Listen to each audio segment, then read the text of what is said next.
Assalamualaikum warahmatullahi wabarakatuh.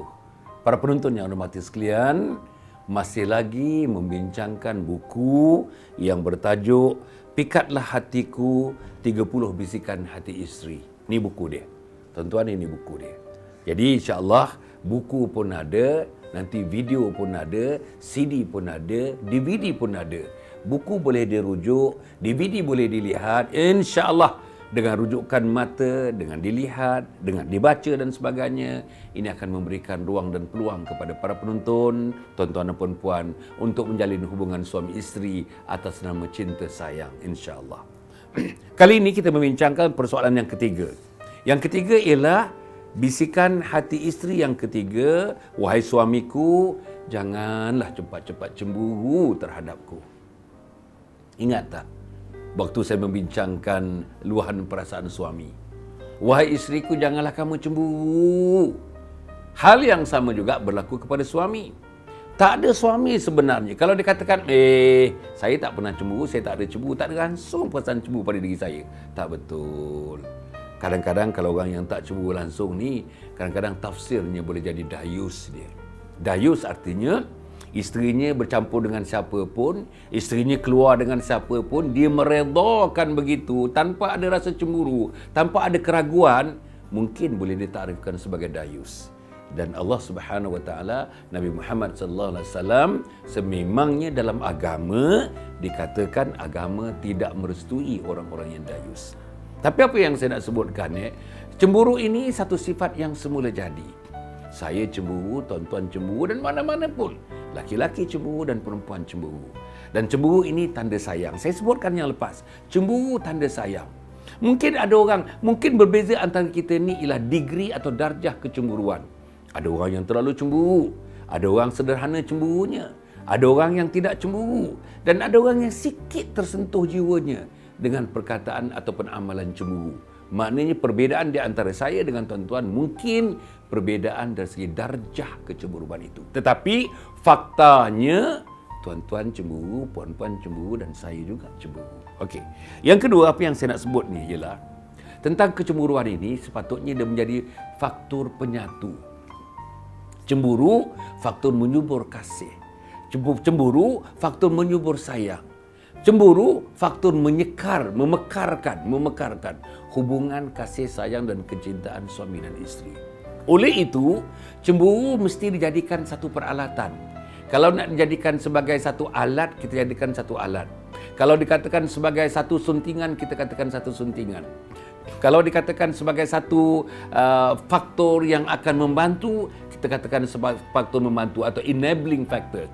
Kalau dikatakan sebagai faktor yang akan menyebabkan insya-Allah berlaku akhirnya kehidupan yang murni, aman, damai, hasil daripada ada kecemburuan yang berbatas, yang dapat dibatasi, insya-Allah ini adalah baik. Tapi yang tidak baiknya ialah cemburu yang keterlaluan, cemburu yang tidak ada batas, ataupun di kala-kala yang tertentu terlalu cepat sangat cemburu hingga hilang pertimbangan. Isteri kita bercakap dengan orang, kadang-kadang yang dia bercakap dengan orang itu misalnya abang dia sendiri. Ada orang kadang-kadang tuan-tuan sampai yang ekstrim, isteri bersama dengan abang kandung dia sendiri pun dicemburui oleh suami. Isteri dalam keluarga yang dekat, yang berlainan jenis, bersama-sama dengan keluarga yang lain, bukan berdua-duaan pun dicemburui oleh suami. Ini pada saya adalah kecemburuan yang terlalu ekstrim. Apa yang nak dibuat?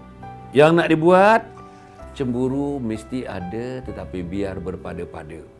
Siapa yang tahu sukatannya? Tuan-tuanlah yang tahu sukatannya.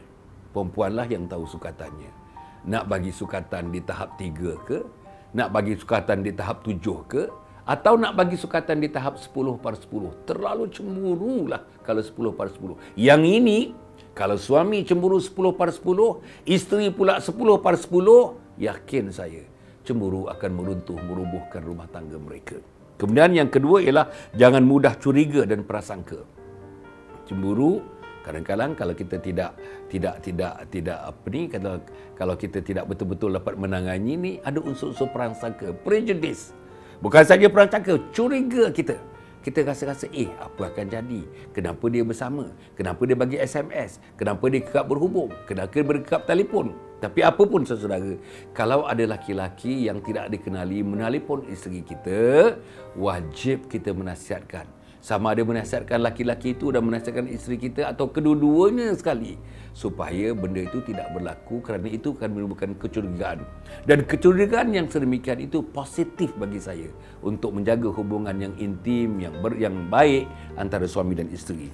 Kemudian sentiasa bertenang dan bersabar, kemudian memberi isteri sedikit ruang dan kebebasan. Ada sedikit ruang dan kebebasan. Nak balik rumah mak, bagikan ruang dan kebebasan. Nak keluar dengan adik-beradik, bagikan ruang kebebasan. Nak pergi shopping bersama teman-teman, bersama rakan-rakan, bekerja dan sebagainya, berikan sedikit ruang dan kebebasan. Tetapi dalam ruang kebebasan pun saya nak bagi tahu kepada isteri, kalau suami memberikan ruang dan kebebasan, hargai ruang dan kebebasan itu. Jangan keterlaluan, jangan membelakangi apa yang telah diberikan ruang oleh suami tersebut. Kemudian memberikan isteri sedikit memperhebatkan kemesraan. Hebatkan kemesraan. Selalu memikirkan cemburu tidak membawa kepada kemesraan. Cemburu buta tidak membawa kemesraan.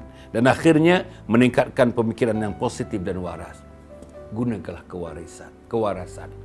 Suami yang waras, isteri yang waras.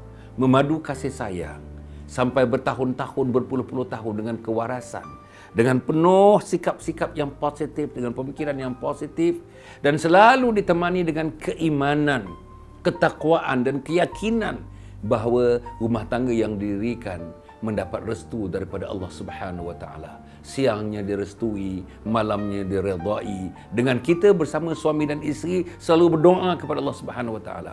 Aku cemburu wahai Allah, kurangilah kecemburuan aku.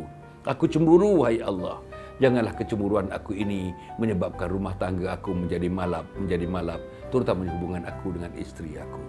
Saudara dan puan, para penonton, cukup setakat itu. Saya akan pergi kepada yang keempat nanti, bisikan hati isteri yang keempat selepas ini. Wassalamualaikum warahmatullahi wabarakatuh.